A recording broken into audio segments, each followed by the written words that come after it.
Bien, hermanos, Señor les bendiga, buenos días. Es un placer poder saludarles nuevamente, hermanos.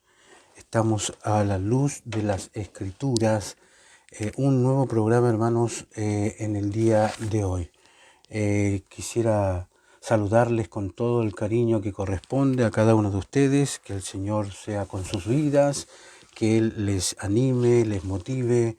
Hoy día nuevamente estamos entonces, hermanos, con un programa, ¿no es cierto?, que nos podría bendecir nuestras vidas, darnos el aliento necesario, hermanos, y que podamos, ¿no es cierto?, ser muy bendecidos por su palabra. La idea es poder la palabra del Señor, repasarla, poder verla, poder observar la palabra del Señor. Yo creo que eso es lo importante, ¿no? Así que, hermanos, estamos contentos de poder contactarnos. Así que estamos también en vivo también por Facebook, en este caso la radio cuadrangular, ¿no es cierto? Cuadrangulares, radio.cuadrangulares se llama, ¿no? Entonces, un abrazo a la distancia. Estamos entonces comenzando con Colosenses, hermanos, capítulo 1. Ayer estuvimos viendo, hermanos, la introducción de lo cual el audio quedó, en este caso quedó nulo, no pudimos tirarlo al aire, pero esperar que ahora sí este programa, el capítulo 1, sí pueda ser de bendición para ustedes. Amén. Así que, hermanos, vamos ya a comenzar. Yo les ruego, ¿no es cierto?, los que puedan contactarnos, los que puedan compartir la enseñanza, sería muy bueno. Así que bendiciones, hermanos, a los que están con nosotros, los que están en conjunto con nosotros. Que Dios les bendiga. Capítulo 1, entonces, hermanos, del versículo 1 en adelante. Vamos a ver los saludos cristianos. Esta es una carta, ¿no es cierto? Esta es una carta de Pablo, apóstol de Jesucristo, por la voluntad de Dios y del hermano, ¿no es cierto?, Timoteo, al pueblo dedicado de Dios y hermanos fieles en Cristo que están en Colosas. Es el primer versículo. Y de hecho, hermanos, un cristiano dedicado no puede escribir una sola oración sin dejar en claro las grandes creencias que subyacen a todo su pensamiento. En realidad, Pablo nunca había estado en Colosas y por lo tanto debe comenzar aclarando qué derecho tiene para enviar una carta a los colosenses. Y lo hace en una palabra. Él es un apóstol. Y la palabra apóstolos, ¿no es cierto?, significa literalmente uno que es enviado. ¿Ya? Uno que es enviado. El derecho de Pablo a hablar es que ha sido enviado por Dios para ser su embajador, ¿no es cierto?, ante los gentiles. ¿Sí? Ante los gentiles. Entonces vemos, hermanos, que ese cargo no es algo que se haya ganado o que se haya logrado. No, sino que, hermanos, es algo que le ha sido dado por Dios. Ha sido dado por Dios. O sea, cuando dice la Biblia, tú no me elegiste a mí, dijo Jesús, pero yo os elegí a ti o a vosotros, ¿no es cierto? Entonces aquí, al comienzo de la carta, está toda la doctrina de la gracia, ¿no? Acuérdate que lo que es gracia. Gracia es un regalo no merecido, ¿no? Es un regalo del Señor. Entonces vemos, hermanos, que Pablo asocia consigo mismo también. Aquí, fíjate, hermanos, que mete aquí en su escrito a Timoteo y le da un título muy especial. Yo diría que un título muy rico, lo llama hermano, que antiguamente la palabra hermano era de mucho peso. Incluso le da a Quartus en Romanos capítulo 16, le da este mismo título a Sóstenes, a Apolos. Entonces la necesidad fundamental para el servicio cristiano y para el oficio cristiano es la fraternidad. Fraternidad. Entonces es interesante, hermanos, que para usar nuestro idioma moderno, la primera necesidad del servicio cristiano es la capacidad de estar al lado, ¿me entiendes?, de todo tipo de personas, no de cualquiera ni de algunas nomás. A Timoteo no se le describe como el predicador, como el maestro, como el teólogo. o el administrador, sino se le describe como el hermano, ¿no? El que camina con indiferencia, fíjate hermanos, no podrá ser un verdadero siervo de Jesucristo. O sea, si caminamos con indiferencia el uno con el otro, no vamos a llegar a ningún lado. Aquí vemos entonces otro dato interesante, es que este discurso es para el pueblo dedicado de Dios y para los hermanos fieles. Le dice los hermanos fieles de Colosa. ¿Te fijas, hermanos, que aquí vemos que cambió un poquito la costumbre de Pablo, ¿no es cierto?, cuando comienza la carta? En sus cartas anteriores siempre se dirige la carta a la iglesia, ¿ya? Y en segunda Tesalonicenses, segunda de Corintios, Gálatas, estamos todos dirigidos a la iglesia del distrito que son enviados. Pero comenzando con Romanos, todas sus cartas están dirigidas al pueblo dedicado de Dios. ¿Se fija? En tal o en cual lugar. Es así en Romano, Colosense, en Filipense, en Tesalonicense, ¿no es cierto? Entonces a medida que Pablo crecía, vino cada vez más a ver lo que le importaba, las personas como individuos, las personas individuales. Entonces aquí vemos que la iglesia, hermanos, no es una entidad abstracta, son hombres que la componen, mujeres, niños, individuales. Y entonces a medida que pasan los años, él va entendiendo esto y Pablo comenzó a ver a la iglesia en términos de individuos. Obvio, por eso de ahí viene el estilo del saludo que él menciona. Entonces vemos que el saludo se cierra con una colocación más significativa de dos cosas, una al lado de la otra. Escribe a los cristianos, ¿no es cierto?, que están en Colosas, pero también le dice que están en Cristo. O sea, un cristiano siempre se mueve en dos esferas. Está en cierto lugar de este mundo, ¿no es cierto?, pero también está en Cristo. O sea, vive en dos dimensiones. Ya, así que damos gracias al Señor porque vive en este mundo, cuyos deberes no los trata así ligeramente, pero más allá de eso, vive en Cristo. En todo lugar, en toda situación, vivimos en Cristo. Así que en este mundo puede moverse de un lugar a otro, pero donde quiera que esté, está en Cristo. Es por eso que las circunstancias externas hacen poca diferencia para el creyente, para el cristiano. Su paz, su alegría, no dependen de ellos. Por eso hará cualquier trabajo con todo su corazón, ¿ya? Y puede ser servil, desagradable, doloroso, puede ser mucho menos distinguido de lo que él esperaría, pero las recompensas pueden ser pequeñas y su elogio inexistente, ¿no? Pero sin embargo el cristiano lo hará con diligencia, ¿ya? Sin quejarse y con alegría, porque está en Cristo y todas las cosas como para el Señor, ¿ok? Entonces todos estamos en nuestra propia Colosas, por así decirlo, pero todos estamos en Cristo y es Cristo quien marca el trono, en este caso el tono de nuestra vida. Ya, así que hermanos, aquí vamos ya a los versículos siguientes, del 2 en adelante. Dice, gracias a vosotros y paz de Dios nuestro Padre. Siempre damos gracias a Dios, el Padre de nuestro Señor Jesucristo, por ti en nuestras oraciones, porque hemos oído de tu fe en Cristo Jesús y del amor que tienes por todo el pueblo, ya dedicado de Dios, a causa de la esperanza que está guardada para ti en el cielo. Y de esa esperanza ya habéis oído, es la verdadera palabra del Evangelio, que ha llegado a vosotros, así como en todo el mundo está dando fruto y creciendo, como también entre vosotros, desde el día en que la oíste y conociste la gracia de Dios como realmente es, como la aprendisteis de Epafras, mi querido compañero, que es un fiel servidor de Cristo por nosotros y que nos ha dado a conocer tu amor en el Espíritu. Entonces aquí se nos presenta la esencia de la vida cristiana.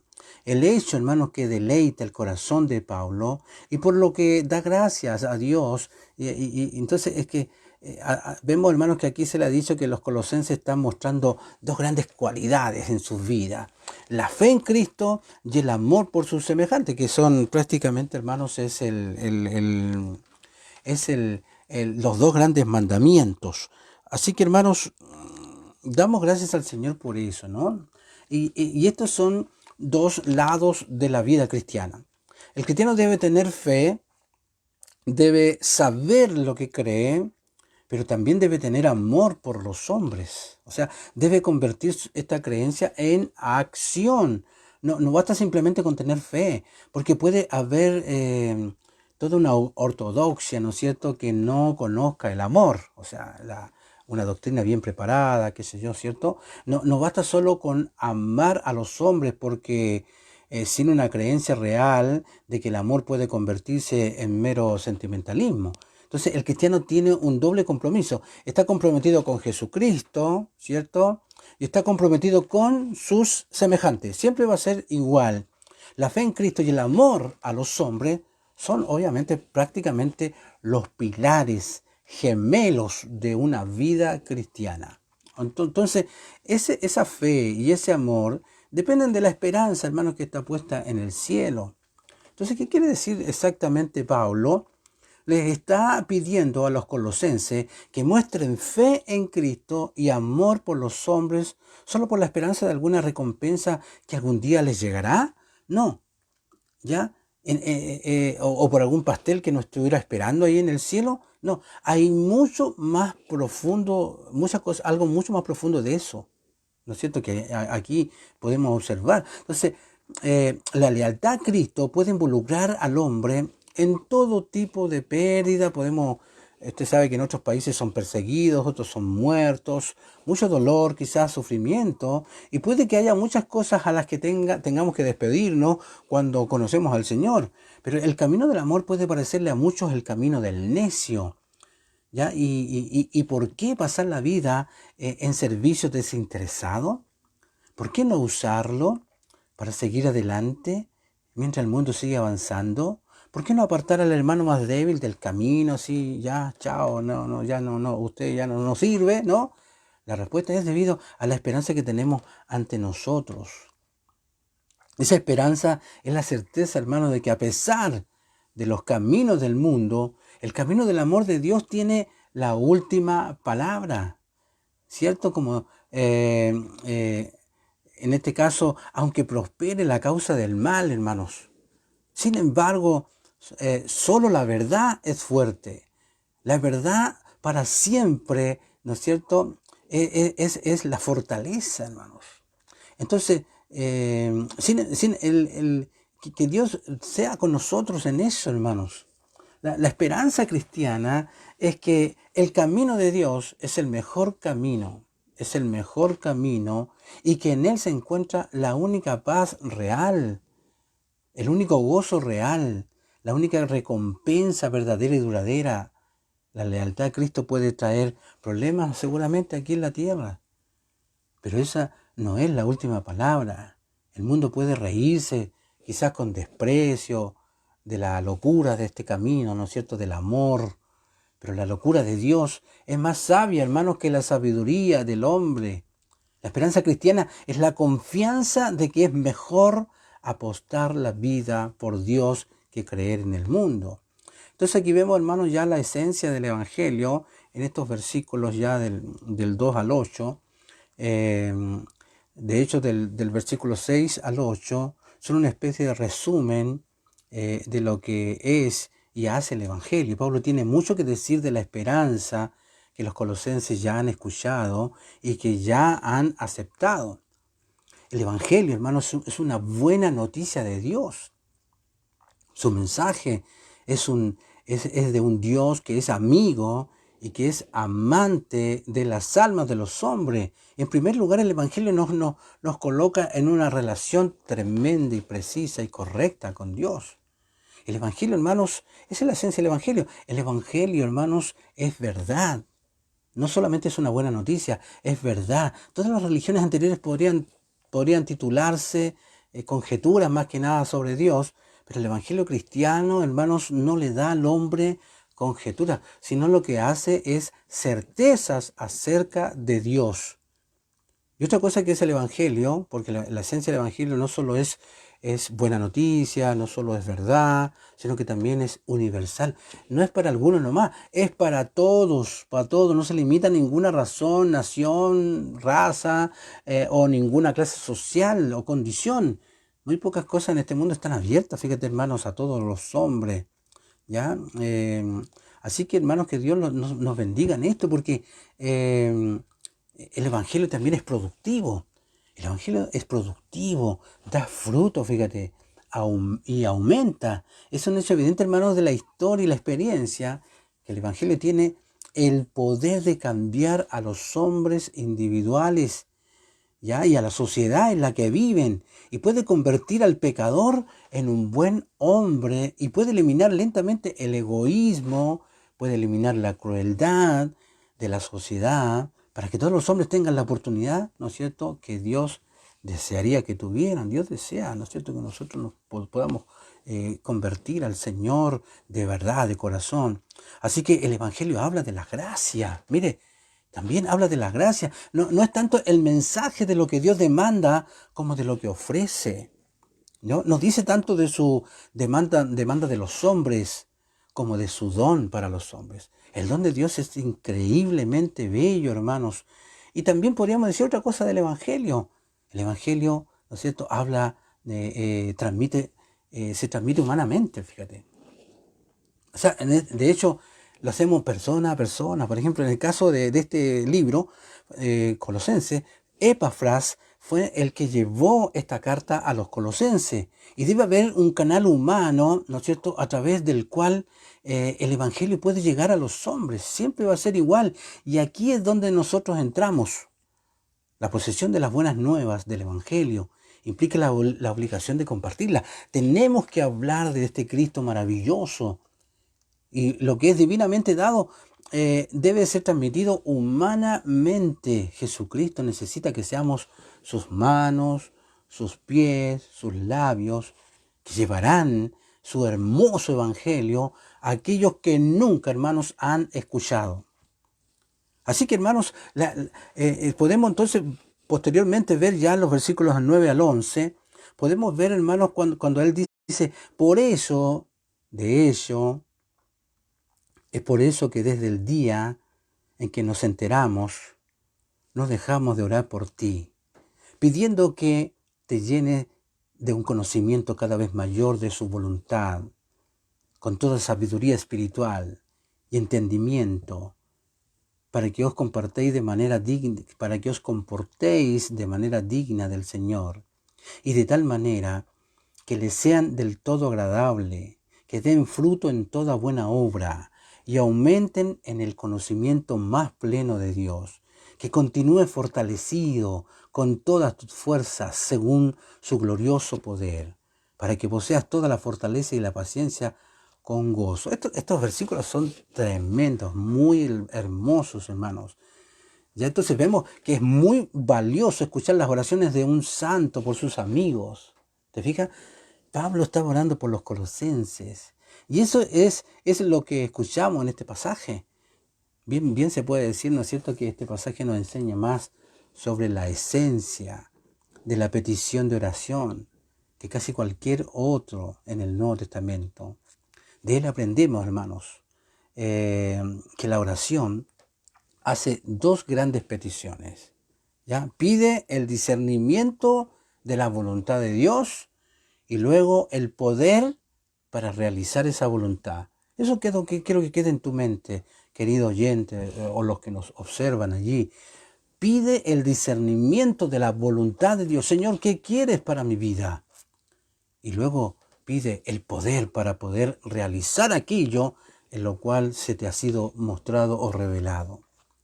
La oración comienza pidiendo que seamos llenos de un conocimiento cada vez mayor de la voluntad de Dios. Señor, ábrenos la mente. Y su gran objetivo es que la clave, ¿no es cierto?, es que conozcamos la voluntad de Dios.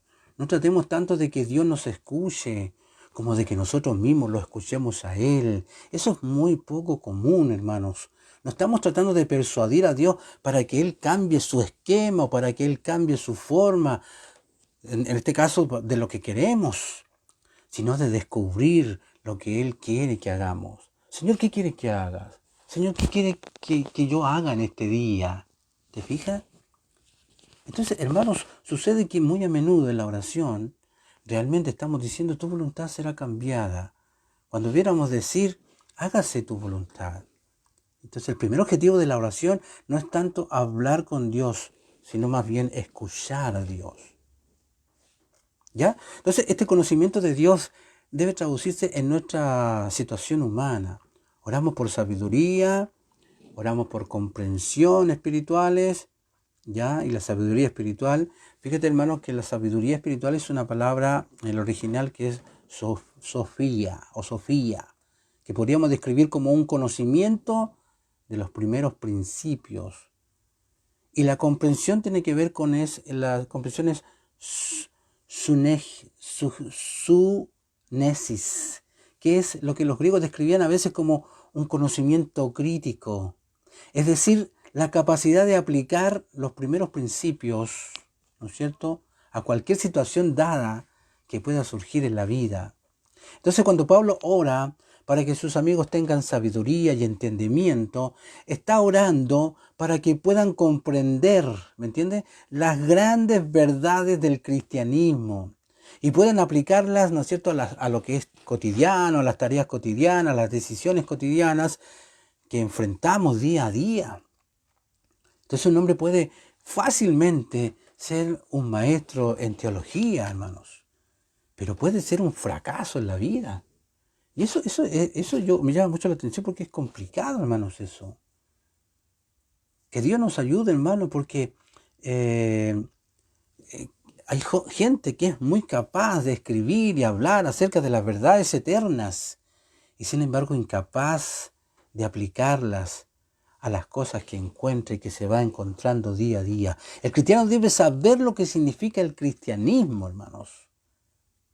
No en el vacío, sino en el negocio de la vida, en lo que pasamos diariamente. Este conocimiento de la voluntad de Dios y esta sabiduría y entendimiento deben resultar en una conducta correcta. Pablo ora para que sus amigos se comporten de tal manera, hermanos, que agraden a Dios. Y no hay nada en este mundo tan práctico como la oración. La oración es muy importante, no es un escape de la realidad. La oración y la acción van de la mano. Entonces, oramos no para escapar de la vida, sino para poder afrontar mejor cada una de las cosas que tenemos que vivir. Entonces, para hacer esto necesitamos energía, obviamente, poder. Por lo tanto, Pablo ora para que sus amigos sean fortalecidos. ¿Con qué? Con el poder de Dios. El gran problema de la vida no es saber qué hacer, sino cómo hacerlo. Ese es el gran problema. Y en su mayor parte somos muy conscientes en cualquier situación dada lo que debemos hacer. Nuestro problema es poner en práctica ese conocimiento. Entonces lo que necesitamos es poder y obviamente lo recibimos a través de la oración. Si Dios simplemente nos dijera cuál era, ¿no es cierto?, su voluntad, bien podría ser una situación frustrante.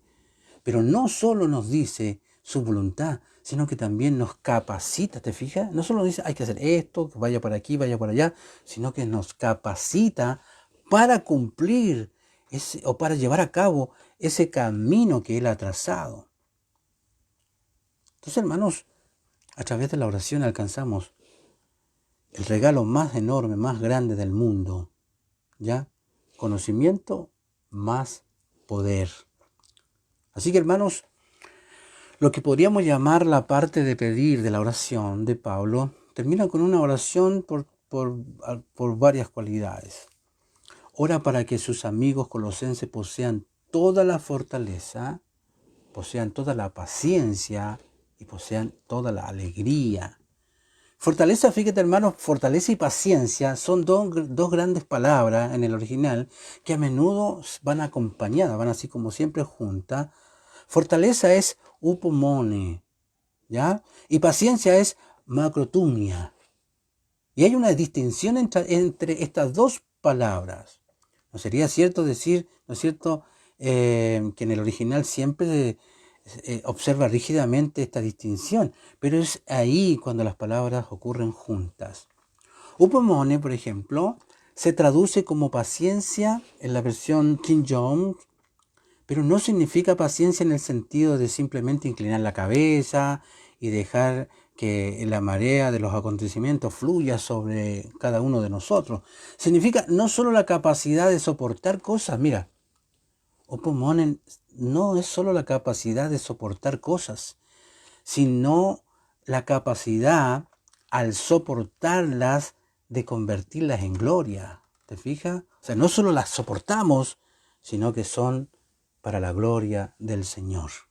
Entonces, es una paciencia conquistadora, por así decirlo. Cuando viene una prueba sobre nosotros, una situación sobre nosotros, nosotros levantamos las manos, vamos al Rey, al cielo, y podemos decir, para tu gloria hemos conquistado junto esto.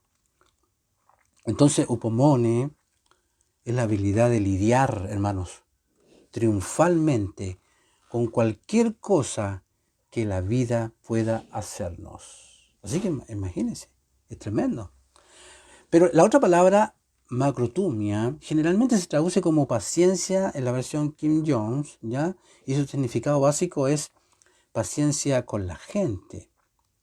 Es la cualidad de la mente y el corazón lo que permite a un hombre sobrellevar a la gente de tal manera que su desagrado, malicia y crueldad nunca lo llevarán a la amargura, que su falta de enseñanza nunca lo llevará a la desesperación, que su locura nunca lo irritará, que su falta de amor nunca alterará nuestro amor. Entonces, macrotumia es el espíritu que nunca pierde la paciencia, la fe y la esperanza de los hombres. Entonces Pablo ora por upomone, en este caso la fortaleza que ninguna situación puede vencer, y macrotumia es la paciencia que nadie puede vencer. Ora para que el cristiano sea tal que ninguna circunstancia derrote, hermanos, su fuerza, y ningún ser humano derrote su amor. Entonces la fortaleza del cristiano en los acontecimientos, ¿cierto? Y la paciencia con la gente debe ser indestructible. ¿Cuántas veces nos hemos molestado, enojado? Y, no, yo ya no quiero más con esta persona. Y ya queremos eliminarlo, ¿no?